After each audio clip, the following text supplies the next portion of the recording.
Thanks so much, Gordon, for letting us go through this magnificent garden. Thank you very much, Tanya. Now, tell us about the inspiration for it. And it's an amazing design. I love the design concept of it. The design was based on the song Windmills of Your Mind from the Thomas Crown Affair. It's a very old movie, and I think it relates to a lot of people, and a lot of people will enjoy seeing the way that we've used the lyrics to interpret in our garden. Okay. And we've obviously gone with a circular theme, and if you go through the lyrics, they are gorgeous. There's just so many mentions and ways that they've used circles in that. It's just a lovely song to work with. That's an interesting, I mean, what made you arrive at that point as to how to incorporate that into your garden design? It was a suggestion from the client, and they thought that it would be quite nice to use in the garden design, and it just worked so well, and immediately I just said yes, that's the way to go. Awesome. And it's just so many ways of interpreting the song. It's inspiring as well. For sure. Now, Gordon, if we had to strip the garden of all the beauty and look at the basic garden design, take us through that. We obviously always start with a good foundation of trees, and here we've used London plane trees, which are always nice in the garden because although they get very, very big for a small garden, they are a nice structural plant. So they do give lovely height where we need it, and also give us a little bit of tracery to give us a nice light feeling. For sure. And let the light from the spotlights through for the exhibit. This pathway is wild. I mean, I love it. I mean, I just want to run through here and find out what's on the other side, which is clearly a good design.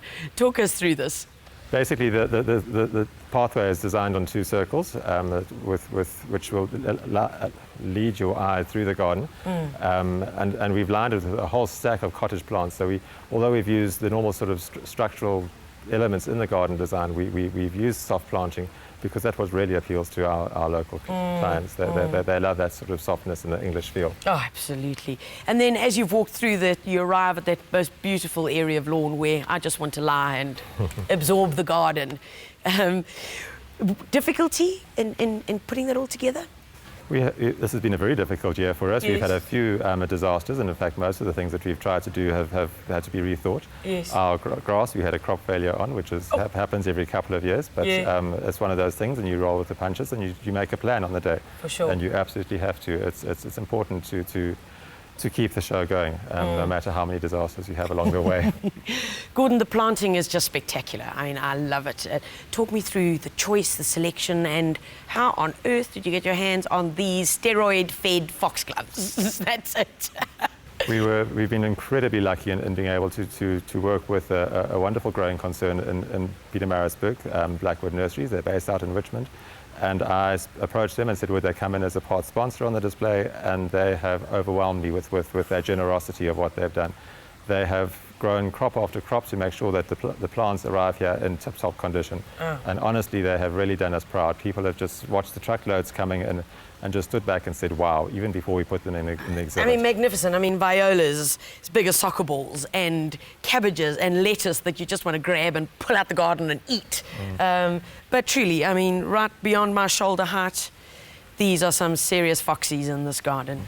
This is a new strain of Foxglove. It's called Camelot, and it comes in a couple of different colours, which is quite nice because the old Foxy used to always be a mixed batch. And I found that these are a lot more drought tolerant or heat tolerant for the Maritzburg climate than the old Foxys used to be.